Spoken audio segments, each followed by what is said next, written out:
I'm Mary West on the Voice of the Foothills, AM 950 K-High. Ready, aim, fire! Aim, fire! Aim, fire! Half left, hey! Freeze and forward! Auburn area veterans and residents turned out in spite of the sprinkles on Monday to observe Memorial Day. Started at 9 a.m. at the new Auburn Cemetery. The theme of the festivities was to remember, as many communities have canceled events due to lack of interest.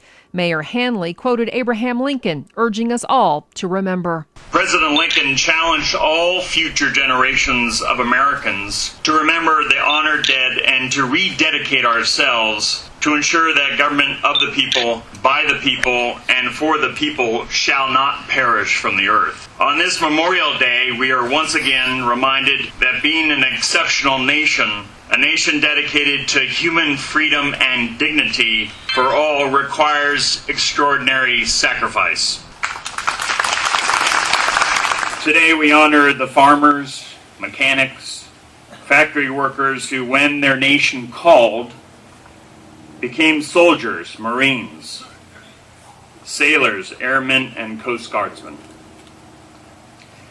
They fought and died in the muddy trenches of the Argonne, on Omaha Beach, in the jungles of Guadalcanal and Vietnam, on the frozen plains of Korea, in the ravines of Kasserine, Fallujah, and Afghanistan, to the mountaintops of Iwo Jima and Monte Cassino, over the skies of Germany, from hedgerow to hedgerow, in oceans deep and deserts wide. Congressman Tom McClintock announced during his address that thanks to volunteer efforts, the flag that flies over the war memorial at the new Auburn Cemetery will now be illuminated. You see the American flag before me over this memorial to the honored dead from this area.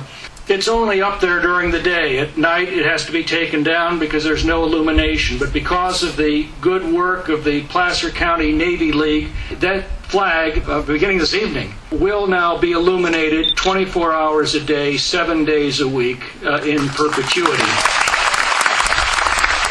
Congressman Tom McClintock then donated a flag to the new Auburn Cemetery that flew over our nation's capital. You can see clearly what those we honor expect of us as we leave ceremonies like this one today.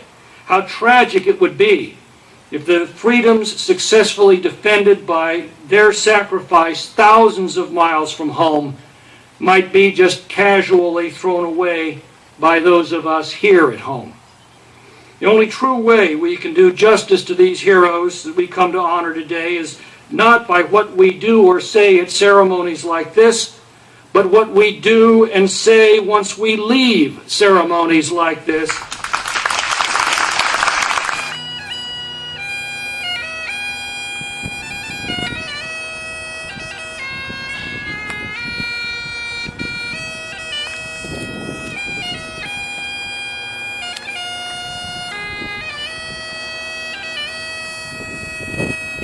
Festivities continued at the old Auburn Cemetery, the Newcastle Cemetery, and in Roseville at the Placer County Courts, where a new Vietnam memorial has been dedicated, and the Maidu Indian Cemetery. To see a photo album of the Auburn Memorial Day events, you can go to our website at khigh.com and to our K-High Facebook page. I'm Mary West on the Voice of the Foothills, AM 950 K-High.